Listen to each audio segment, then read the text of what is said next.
Hi friends and students, ఈ వీడియోలో MHSRB pharmacist lab technician nursing ఆఫీసర్కి సంబంధించిన రకరకాల డౌట్స్ క్లారిఫై చేసుకుందాం ఫ్రెండ్స్. ఇందులో ఆ డౌట్స్ మెయిన్గా 3 డౌట్స్ ఉన్నాయి అందరికీ.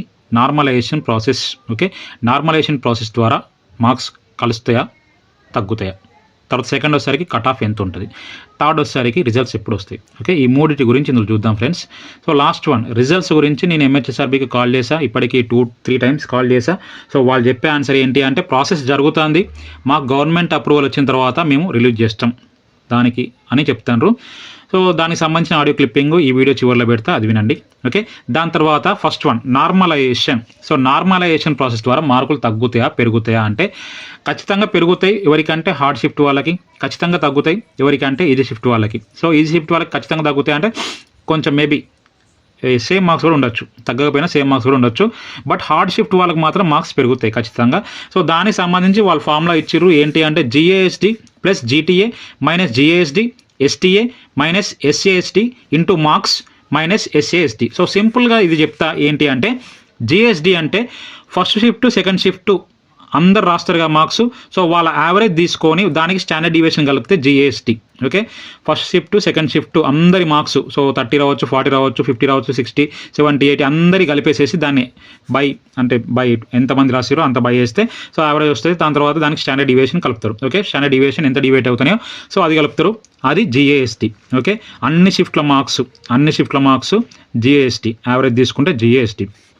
తర్వాత GTA అంటే ఏంటి అంటే ఆల్ షిఫ్ట్స్ 0.1% టాప్ మార్క్స్ ఉంటాయి కదా, వాళ్ళ యావరేజ్ తీసుకుంటారు. ఫస్ట్ షిఫ్ట్ సెకండ్ షిఫ్ట్ రాసిన వాళ్ళ టాప్ మార్క్స్ ఎవరు ఉంటాయో వాళ్ళలో 0.1%. ఫస్ట్ షిఫ్ట్లో 120 మెంబర్స్, సెకండ్ షిఫ్ట్లో 120 మెంబర్స్ అనుకుందాం. ఓకే, వాళ్ళని తీసుకొని వాళ్ళ టాప్ మార్క్స్ యావరేజ్ చేస్తే GTA వస్తుంది. ఓకే, తర్వాత GSD ఆల్రెడీ డిస్కస్ చేసినాం ఇక్కడ.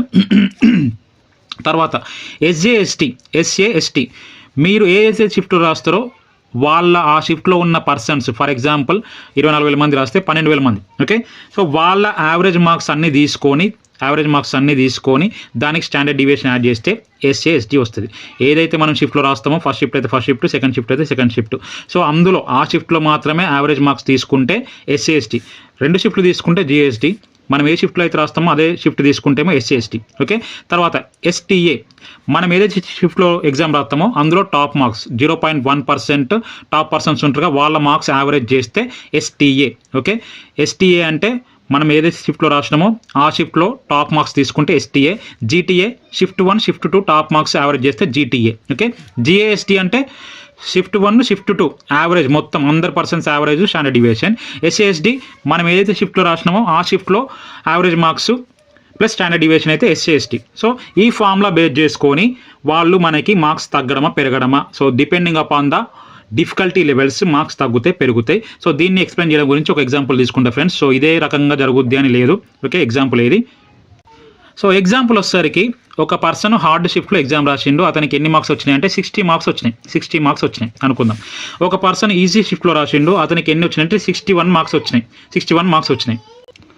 ఇప్పుడు వాళ్ళ మార్క్స్ పెరిగినాయా తగ్గినాయా ఎట్లా చూద్దాం ఫ్రెండ్స్. ఓకే, ఇక్కడ ఫస్ట్ ఆఫ్ ఆల్ GASD కదా, GSD all shift average plus standard deviation తీసుకుంటే 50 వచ్చినాయి అనుకుందాం. ఓకే, 50 వచ్చినాయి ఆల్ షిఫ్ట్ మొత్తం 30, 40, 50, 60, 70 అట్లా 80 అందరికి వచ్చినాయి కదా. 80 వరకు రాలేదు, 70, 75 అట్లా వచ్చి ఉంటాయి. అవన్నీ యావరేజ్ చేస్తే ఆల్ షిఫ్ట్ మెంబర్స్ అందరి మార్క్స్ యావరేజ్ చేస్తే 50 మార్క్స్ వచ్చినాయి అనుకుందాం. 50 మార్క్స్ వచ్చినాయి. ఓకే, తర్వాత టాప్ 0.1. ఫస్ట్ షిఫ్ట్ సెకండ్ షిఫ్ట్లో టాప్ 0.1% వాళ్ళు ఉంటారు కదా ఫస్ట్ షిఫ్ట్ సెకండ్ షిఫ్ట్లో టాప్ 0.1 యావరేజ్ తీసుకుంటే 60 మార్క్స్ వచ్చినాయి అనుకుందాం. ఓకే, మేబీ ఒక షిఫ్ట్లో హార్డ్ రావచ్చు అంటే ఒక షిఫ్ట్లో ఈజీగా రావచ్చు.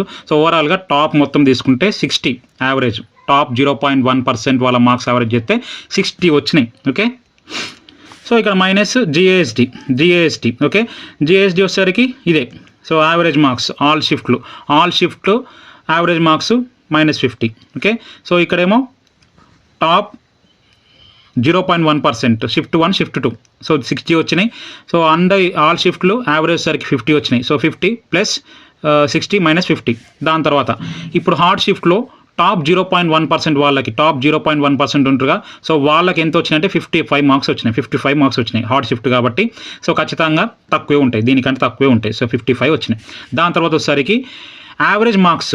సో హార్డ్ షిఫ్ట్లో యావరేజ్ మార్క్స్, ఇక్కడ top marks, so average marks అందరి మార్క్స్, సో ప్రతి ఒక్కళ్ళ మార్క్స్ యావరేజ్ చేస్తే 45 వచ్చినాయి. సో 45 వచ్చినాయి. ఓకే, సో అదే రాసిన. దాని తర్వాత వచ్చిన marks minus SC ST. So మనం రాసిన షిఫ్ట్లో యావరేజ్ మార్క్స్. ఓకే, ఇది వేసినాం. ఓకే, వచ్చిన మార్క్స్ 60. సో ఇప్పుడు చేస్తే 50 వేసినాం. 60 - 50 10, 55 - 45 10, 60 - 15 16, 60 - 45 15. ఓకే, 10 క్యాన్సిల్ అయిపోతే 15, 50 + 15 65. సో వచ్చిన మార్క్స్ ఎన్ని 60. ఎన్ని మార్క్స్ అయినాయి నార్మలైజేషన్ ఆఫ్టర్ నార్మలైజేషన్ 65 అయినాయి, అంటే +5 వచ్చినాయి. +5, సో 5 యాడ్ అయినాయి. హార్డ్ షిఫ్ట్లో రాసిన వాళ్ళకి వచ్చిన మార్క్స్కి 5 యాడ్ అయినాయి. సో ఇప్పుడు ఈజీ షిఫ్ట్ చూద్దాం ఫ్రెండ్స్. ఈజీ షిఫ్ట్ 61 మార్క్స్ వచ్చినాయి ఆ పర్సన్కి. సో ఇప్పుడు ఇందాక లెక్కనే జిఎస్టీ చేంజ్ అవ్వదు, 50A. దాని తర్వాత జీటీఏ. సో అన్ని షిఫ్ట్లు కదా, సో హార్డ్ షిఫ్ట్ అయినా ఈజీ షిఫ్ట్ అయినా, సో ఇవి పైనది చేంజ్ అవ్వదు. సో 60 మార్క్స్ జీటీఏ, తర్వాత జిఎస్టీ -50. సో ఆల్ షిఫ్ట్లు యావరేజ్ -50. తర్వాత ఈజీ షిఫ్ట్లో 0.1% టాప్ మార్క్స్ 70 వచ్చినాయి. ఈజీ షిఫ్ట్లో 0.1 టాప్ పర్సెంట్. ఓకే, చాలా మందికి 70+ వచ్చినాయి కాబట్టి సో యావరేజ్ తీసేసరికి 70, 0.1% తీసుకుంటే చాలా మందికి 70 వచ్చుంటే యావరేజ్ 70 అయిపోతుంది. తర్వాత -60. సో అక్కడ అందరూ మార్క్స్ యావరేజ్ చేస్తే 60 వచ్చినాయి. ఫర్ ఎగ్జాంపుల్ 60 ఎగ్జాంపుల్ చెప్తున్నా, 60 వచ్చింది. ఓకే, 60 వచ్చింది యావరేజ్ అందరి మార్క్స్. ఆ షిఫ్ట్లో అందరి యావరేజ్ తీస్తే 60 వచ్చినాయి. టాప్ మార్క్స్ వచ్చేసరికి 70, 0.1% 70. ఇప్పుడు వచ్చిన marks 61 - 60. Okay, GTA SASD. So ఇదే అక్కడ ఇస్తాం యావరేజ్ మార్క్స్, అందరు వచ్చిన యావరేజ్ మార్క్స్ తీసేస్తాం. సో ఇప్పుడు తీసేస్తే చూడండి 50 + 60 - 50 10, 70 - 60 10, 61 - 60 1. ఓకే, 10 క్యాన్సిల్ అయిపోయినాయి. సో 1, 51, 50 + 1 51. వచ్చిన మార్క్స్ ఎన్ని 61. ఎంత అయినాయి 51 అయినాయి. 10 మార్క్స్ తగ్గినాయి. ఓకే, అంటే ఇది ఎగ్జాంపులే, ఇన్ని తగ్గుతాయని లేదు. సో వాళ్ళంతా అయితే అంతా చేయరు. అయితే ఓవరాల్గా అయితే తగ్గచ్చు. ఈజీ షిఫ్ట్ వాళ్ళకి తగ్గచ్చు, హార్డ్ షిఫ్ట్ వాళ్ళకి పెరగచ్చు. సో ఎన్ని పెరిగినాయి అంటే 5 పెరిగినాయి. సో 5 పెరుగుతాయా, ఇంకెక్కువ పెరగవంటే పెరగచ్చు, 8 పెరగచ్చు, 10 పెరగచ్చు, చెప్పలేం. సో ఇక్కడ 10 తగ్గినాయి ఇక్కడ. సో 10 తగ్గుతాయా అంటే కాదు, 5 తగ్గచ్చు, 4 తగ్గచ్చు. సో ఓవరాల్గా అయితే ఇట్లా నార్మలైజేషన్ ప్రాసెస్లో వచ్చిన మార్క్స్ కాన్స్టాంట్గా ఉంటాయని అయితే ఖచ్చితంగా లేదు. ఓకే, సో అందువల్ల నేను చెప్పేది ఏంటంటే కట్ ఆఫ్ అయితే ఖచ్చితంగా నేను ఆల్రెడీ ఇంతకుముందు ప్రీవియస్ వీడియోలో చెప్పా. కట్ ఆఫ్ సో 56 స్టార్ట్ అవుతుంది ఓపెన్ కట్ ఆఫ్, లేకపోతే 60 ± 4 అని చెప్పా. ఓపెన్ కట్ ఆఫ్ 64 ఉండొచ్చు, లేకపోతే 56 ఉండొచ్చు. దాని తర్వాత కేటగిరీ వైజ్ కూడా నియర్ బై అంతే ఉండొచ్చు. ఓకే, 55+. సో ఇక్కడ 55 మీరు నార్మలైజేషన్ కాకముందే ఎట్లా కట్ ఆఫ్ చెప్తారు అంటే, నేను ఆఫ్టర్ నార్మలైజేషన్ చెప్పేది అది కట్ ఆఫ్. ఓకే, నార్మలైజేషన్ తర్వాత జరిగే మీకు నార్మలైజేషన్ అయిపోయిన తర్వాత మీకు 55+ వస్తే మీరు రేస్లో ఉంటారు. ఓకే, సో నేను బిఫోర్ నార్మలైజేషన్ కట్ ఆఫ్ చెప్పట్లేదు, ఆఫ్టర్ నార్మలైజేషన్ కట్ ఆఫ్ చెప్తున్నా. ఓకే, మీకు ఒకవేళ ఇప్పుడు ఫర్ ఎగ్జాంపుల్ చెప్తానా. సో ఫస్ట్ షిఫ్ట్ రాసిండ్రు, మీకు 50 మార్క్స్ వచ్చినాయి. ఫస్ట్ షిఫ్ట్ రాసిర్రు 50 మార్క్స్ వచ్చినాయి. సో 50 మార్క్స్ వచ్చినాయి. కట్ ఆఫ్ దూరంలో ఉన్నారంటే ఆఫ్టర్ నార్మలైజేషన్ మేబీ మీకు 5 కలపవచ్చు, 8 కలవచ్చు, 58. సో రేస్లోకి వచ్చేస్తారు. సో సెకండ్ షిఫ్ట్ రాసిరు ఫర్ ఎగ్జాంపుల్ 60 వచ్చినాయి మార్క్స్. దాని తర్వాత నార్మలైజేషన్ ప్రాసెస్లో 3 or 4 5 పోయినాయి. సో 55కి వెళ్ళిపోయినారు. లేకపోతే మీకు సెకండ్ షిఫ్ట్ రాసిన 55 వచ్చినాయి.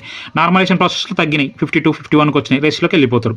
సో ఆ విధంగా నార్మలైజేషన్ తర్వాత మీకు వచ్చే మార్క్స్ మీరు చూసుకోండి. అంతేగాని నార్మలైజేషన్ ముందు మీకు వచ్చిన షిఫ్ట్ 1 మార్క్స్, షిఫ్ట్ 2 మార్క్స్ అవి కన్సిడర్ చేయరు. ఓకే, ఆఫ్టర్ నార్మలైజేషన్ మీకు ఎన్ని మార్క్స్ వస్తాయి, ఓకే, దాన్ని బేస్ చేసుకొని కట్ ఆఫ్ ఉంటుంది. అంటే కట్ ఆఫ్ అయితే బరాబర్ అక్కడే ఉంటుంది. 56 నుంచి ఉంటుంది కట్ ఆఫ్, 56 55 ఆ రేంజ్లో నుంచి ఉంటుంది. లాస్ట్ ఇయర్ కట్ ఆఫ్ 51 చెప్పిన కదా, 51 52 దగ్గర ఉంది కట్ ఆఫ్. సో అదే రేంజ్లో కట్ ఆఫ్ అనేది ఖచ్చితంగా ఉండే ఛాన్సెస్ ఉన్నాయి. సో ఆ 51 52 53 కట్ ఆఫ్ అనేది ఆఫ్టర్ నార్మలైజేషన్, బిఫోర్ నార్మలైజేషన్ కాదు. ఓకే, మీకు 70 మార్క్స్ రావచ్చు ఓపెన్ కేటగిరీలో, ఓసీ వాళ్ళు 70 మార్క్స్ రావచ్చు. బట్ నార్మలైజేషన్ ఆఫ్టర్ 62కి పడిపోవచ్చు. సో ఓపెన్ కేటగిరీలోకి వెళ్ళిపోవచ్చు మీరు. ఓకే, సో ఒక పర్సన్కి 62 రావచ్చు ఓపెన్ కేటగిరీలో, ఆఫ్టర్ నార్మలైజేషన్ 70కి వెళ్ళొచ్చు. సో ఆ విధంగా ఆఫ్టర్ నార్మలైజేషన్ మీకు వచ్చే మార్క్స్ని బేస్ చేసుకొని అక్కడ మీరు రేస్లో ఉండరా అనేది తెలుస్తుంది. కట్ ఆఫ్ మాత్రం ఖచ్చితంగా 55 దగ్గర ఉంటుంది, 55 to 50. సో మీరు ఎగ్జాక్ట్గా ఎట్లా చెప్తారు, మీకు ఏమైనా తెలుసా, అట్లాంటి క్వశ్చన్స్ వద్దు. సో గెస్ ఎక్స్పెక్టెడ్ ఇది. Okay, so previous year cut off అవన్నీ బేస్ చేసుకొని చెప్పే కట్ ఆఫ్లు ఇవి. సో 50 to 55 రేంజ్లో వచ్చిన వాళ్ళందరూ కూడా నియర్ బై హోప్స్ పెట్టుకోవచ్చు. కొన్ని జోన్లలో ఇంకా తక్కువ కూడా హోప్స్ పెట్టుకోవచ్చు. Orthopaedic, physically handicapped, sports quota వాళ్ళు ఎన్ని తక్కువ మార్క్స్ ఉన్నా కూడా హోప్స్ పెట్టుకోవచ్చు. ఎందుకోసం అంటే వాళ్ళలో పెద్దగా అంటే ఎన్ని మార్క్స్ వచ్చినా వచ్చే ఛాన్సెస్ ఎక్కువ ఉంటాయి. ఓకే, దాని తర్వాత కాంపిటీషన్ వచ్చేసరికి SC/ST వాళ్ళకైతే ఎక్కువ ఉంది, మీన్స్ కట్ ఆఫ్ ఎక్కువ ఉండే ఛాన్సెస్ ఉన్నాయి. ఓవరాల్గా అయితే 55 ఉంటుంది కట్ ఆఫ్, 55 ఆ రేంజ్లో ఉంటుంది కట్ ఆఫ్ ఖచ్చితంగా ఆఫ్టర్ నార్మలైజేషన్.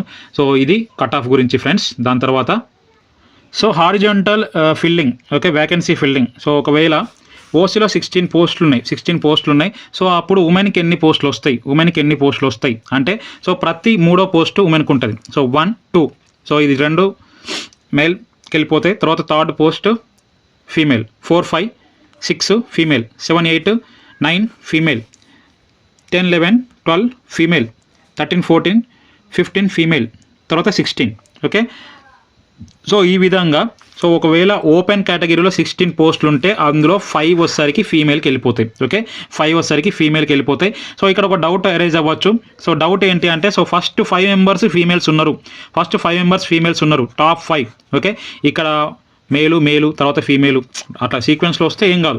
అట్లా కాకుండా ఫస్ట్ టాప్ 5 ఫీమేల్స్ ఉన్నారనుకోండి, తర్వాత 6, 7, 8 ఫీమేల్కి ఇయ్యరు, తర్వాత 9, 10, 11 ఫీమేల్కి ఇయ్యరు. సో ఇక్కడ టాప్ 5 ఫీమేల్కి వెళ్ళిపోతే తర్వాత ఇంకా 6, 7, 8, 9, 10, 11, 12, 13, 14, 15, 16. సో ఇక్కడ ఎవరుంటే వాళ్ళకి ఇచ్చేస్తారు. అంతేగాని మళ్ళీ ఇక్కడ టాప్ 5 వెళ్ళిపోయినాయి, టాప్ 5 ఫీమేల్స్కి వెళ్ళిపోయినరు, తర్వాత 6, 7 మేల్స్, 3వ పోస్టు ఫీమేల్స్ కానీ, తర్వాత 8 ఫీమేలు, తర్వాత 9, 10, 11 ఫీమేలు, 12, 13, 14 ఫీమేలు, అట్లా ఫీమేల్స్కి ఇయ్యరు. ఓకే, సో ఓవరాల్గా ఎన్ని ఓపెన్లో 16 ఉంటే 5 ఫీమేల్స్ రావాలి. సో ఒకవేళ టాప్ 5 ఫీమేల్స్ ఉంటే, టాప్ 5లో ఫీమేల్సే ఉంటే దాని తర్వాత ఇక్కడ నుంచి నెక్స్ట్ దాంట్లో ఎవరుంటే వాళ్ళకి ఇచ్చేసుకుంటూ వెళ్ళిపోతారు. ఓకే, నెక్స్ట్ దాంట్లో ఎవరుంటే వాళ్ళకి ఇచ్చేసుకుంటూ వెళ్ళిపోతారు. వాళ్ళు మేల్ అయితే మేలు, ఫీమేల్ అయితే ఫీమేలు, అంటే డైరెక్ట్ సీక్వెన్స్లో వెళ్ళిపోతారు. ఎవరుంటే వాళ్ళకి ఇచ్చేసుకుంటూ వెళ్ళిపోతారు. ఒకవేళ ఇదే సీక్వెన్స్లో వెళ్తారు మ్యాక్సిమం. టాప్ 5లో ఫీమేల్స్ ఉంటే మాత్రం జనరల్గా వెళ్ళిపోతారు. ఒకవేళ టాప్ 16 మొత్తం కూడా మేల్సే ఉంటే అప్పుడు ఏం చేస్తారంటే, సో ఇక్కడ 1, 2, 3, 4, 5 ఈ 5 మెంబర్స్ మేల్స్ని తీసేసి ఇక్కడ నెక్స్ట్ ఫీమేల్స్ని రిప్లేస్ చేసుకుంటూ వస్తారు. సో ఫీమేల్స్ 100 ర్యాంక్ ఉండొచ్చు, వాళ్ళ 100 ర్యాంక్ ఉంది. నెక్స్ట్ ఫీమేల్ వచ్చేసరికి 100 ర్యాంక్లో ఉంది, ఆమె 12th పొజిషన్లోకి వస్తుంది. తర్వాత ఇంకొక ఫీమేల్ 200 ర్యాంక్లో ఉంది, ఆమె 13th పొజిషన్లోకి వస్తుంది. తర్వాత 300 ర్యాంక్లో ఉంది, ఆమె 14th పొజిషన్లోకి వస్తుంది. తర్వాత 400 ర్యాంక్లో ఉంది, 15th పొజిషన్లోకి వస్తుంది. సో ఆమె ర్యాంక్తో సంబంధం లేదు. సో ఇక్కడ ఒకవేళ 5 మెంబర్స్ ఫీమేలు, ఈ ఓపెన్ కేటగిరీలో 5 మెంబర్స్ ఫీమేల్స్ లేకపోతే, సో లాస్ట్ 5 మెంబర్స్ ఉన్న మేల్స్ని, లాస్ట్ 5లో ఉన్న మేల్స్ని తీసేసి అక్కడ నుంచి ఫిల్ చేసుకుంటూ వస్తారు, ఫీమేల్స్ని ఫిల్ చేసుకుంటూ వస్తారు. లేకపోతేమో మామూలుగా ఇట్లా ఉంటే 1, 2, 3 ఫీమేల్కి ఇచ్చేస్తారు, 4, 5 ఫీమేల్కి ఇచ్చేసుకుంటూ అట్లా వచ్చేస్తారు. సో ఒకవేళ ఫస్ట్ 5 ఉంటే మాత్రం వరుసగా ఎవరు ఉంటే వాళ్ళకి ఇచ్చేసుకుంటూ వెళ్ళిపోతారు. లైక్ దట్ కేటగిరీలో కూడా అంతే. సో ఒకవేళ బీసీలో 6 ఉంటే 1, 2, 3 ఫీమేల్, 4, 5, 6 ఫీమేల్, అంటే 6 పోస్టులు బీసీ కేటగిరీలో ఉంటే అందులో 2 పోస్టులు ఫీమేల్కి వస్తాయి. ఓకే, సో ఒకవేళ ఫస్ట్ 2 మెంబర్స్ ఫీమేల్స్ ఉన్నారనుకోండి, నెక్స్ట్ వచ్చేసరికి ఎవరు ఉంటే వాళ్ళకి ఇచ్చేస్తారు. ఓకే, ఫీమేల్స్ ఉంటే ఫీమేల్, మేల్ ఉంటే మేల్, సో ఎవరు ఉంటే వాళ్ళకి ఇచ్చేస్తారు. ఒకవేళ 6 పోస్టులు కూడా మేల్సే ఉంటే అప్పుడు లాస్ట్ 2 తీసేసి లాస్ట్ 2ని replaces with the females. Okay, so ఒకవేళ మీ కేటగిరీలో మీకు కాంపిటీషన్ మీరు చూసుకోండి. ఒకవేళ మీకు ముందున్న వాళ్ళు ఒకవేళ అమ్మాయిలు అయితే మీరు సేఫ్ జోన్లో ఉన్నట్టు, అబ్బాయిలు మీకు ముందున్న వాళ్ళు అమ్మాయిలు అయితే మీరు సేఫ్ జోన్లో ఉన్నట్టు. ఇంకా సో నాకు 2 వెళ్ళిపోతే, ఇప్పుడు 2 వెళ్ళిపోతే మిగతా 4 ఎవరికైనా రావచ్చు. మేల్స్ ఉంటే మేల్స్కి రావచ్చు, ఫీమేల్స్ ఉంటే ఫీమేల్స్కి రావచ్చు. సో ఇది ఫ్రెండ్స్. సో వేకెన్సీ ఎట్లా ఫిల్ చేస్తారంటే అట్లా. ఓకే, సో ఓవరాల్గా ఫీమేల్కి ఉంటుంది. సో ఫస్ట్లో వాళ్ళు ఉంటే మాత్రం మేల్స్కి అడ్వాంటేజ్. ఒకవేళ ఫస్ట్లో వాళ్ళు లేకుండా మొత్తం మేల్స్ ఉంటేమో లాస్ట్లో ఉన్న ఫీమేల్స్ అందరికీ అడ్వాంటేజ్ అవుతుంది. సో ఇది వేకెన్సీ ఫిల్ హారిజాంటల్లో ఎట్లా చేస్తారు. సో కట్ ఆఫ్ గురించి, సో ఆఫ్టర్ నార్మలైజేషన్ మాత్రం 55 దగ్గర అట్లా కట్ ఆఫ్ ఉంటుంది. 55 నుంచి కట్ ఆఫ్ ఉంటుంది నియర్ బై. సో అది తెలవాలి అంటే ఖచ్చితంగా మనకి జనరల్ ర్యాంకింగ్ లిస్ట్ వచ్చిన తర్వాత తెలుస్తుంది ఎవరి ర్యాంక్ ఎక్కడికి వెళ్ళి, ఎవరి స్కోర్ ఎక్కడి నుంచి వెళ్ళింది. సో ఇప్పుడు అందరూ చెప్తున్నారు 64 వచ్చినాయి, 60 వచ్చినాయి, షిఫ్ట్ 2, షిఫ్ట్ 3, షిఫ్ట్ 2, షిఫ్ట్ 1, 70 వచ్చినాయి. సో అవి అనేది మీకు ఓకే సమ్వాట్ హోప్స్ ఉంటాయి. బట్ ఆఫ్టర్ నార్మలైజేషన్ ఆ మార్క్స్ అనేవి చేంజ్ అవుతాయి. సో దాన్ని బేస్ చేసుకొని మనకి అప్పుడు మనం రేస్లో ఉన్నామా లేదా తెలుస్తుంది. ఓకే, ఆఫ్టర్ నార్మలైజేషన్ మనకి కట్ ఆఫ్ అంటే మనం రేస్లో ఉన్నామా లేదా ఖచ్చితంగా తెలిసేది. కట్ ఆఫ్ మాత్రం 55. సో మీరు చూసుకోండి, ఒకవేళ సెకండ్ షిఫ్ట్ వాళ్ళు అయితే మీరే ఇమాజిన్ చేసుకోండి. మీ పేపర్ ఈజీగా ఉంటే ఒక -5 తీసేసుకోండి, -5 -3 తీసుకోండి, -2 తీసుకోండి. ఒకవేళ 60 వస్తే 58. ఓకే, 58 వచ్చినాయి, రేస్లో ఉన్నానా లేదా. ఒకవేళ ఫస్ట్ షిఫ్ట్ హార్డ్ అనుకుంటే వాళ్ళు ఫస్ట్ షిఫ్ట్ వాళ్ళు ఒక 3 to 5, 5 to 8 మార్క్స్ యాడ్ చేసుకోండి. ఒకవేళ యాడ్ చేసుకొని చూసుకోండి. ఓకే, అప్పుడు 55 నుంచి 60, 65 రేంజ్లో ఉన్నారంటే మీరు రేస్లో ఉన్నట్టే. ఓకే, సో ఇది ఫ్రెండ్స్ నార్మలైజేషన్. దాని తర్వాత సో హారిజంటల్ రిజర్వేషన్లో ఎట్లా ఫిల్ చేస్తారు ఇది. దాని తర్వాత రిజల్ట్స్ సంబంధించిన ఆడియో క్లిప్ దీనికి అటాచ్ చేస్తా, అది వినండి ఫ్రెండ్స్. సో వీడియో నచ్చితే లైక్ చేయండి. సో ఇంకేమైనా డౌట్స్ లేకపోతే మీకు ఇంకా కట్ ఆఫ్ అంటే మీరు ఎవరెవరు మార్క్స్ తెలుసుకోవాలనుకుంటే వాళ్ళు ఖచ్చితంగా జోన్ మెన్షన్ చేసుకొని షిఫ్ట్ బేస్ చేసుకొని shift at the same time gender అవన్నీ మెన్షన్ చేసుకొని క్లియర్గా కామెంట్ చేసుకుంటే అందరికీ ఐడియా వస్తుంది, కొంచెం సంవాట్ ఐడియా వస్తుంది మీరు రేస్లో ఉన్నారా లేదా అని ఐడియా వస్తుంది. ఓకే, వీడియో నచ్చితే లైక్ చేయండి friends. Thank you. MHSRB pharmacist grade 2 results గురించి కనుక్కుందామని చేశాం సార్. అది ఏదన్నా వెబ్సైట్లో పెడతాం సార్. అంటే అంటే అంటే 1 month అట్లా ఎంత పడుతుంది సార్ టైం? ఎగ్జాక్ట్గా చెప్పడానికి ఉండదు, మాకు కొన్ని గవర్నమెంట్ అప్రూవల్స్ ఉంటాయి అని ప్రాసెస్ నడుస్తుంది. సో ఎగ్జాక్ట్గా చెప్పడానికి ఉండదు. అవునా సార్? ఏదన్నా వెబ్సైట్లో పెడతాం అప్డేట్. ఓకేనా? Okay sir. అంటే January 26th అపాయింట్మెంట్స్ అన్నారు, అది కరెక్ట్ కదా సార్?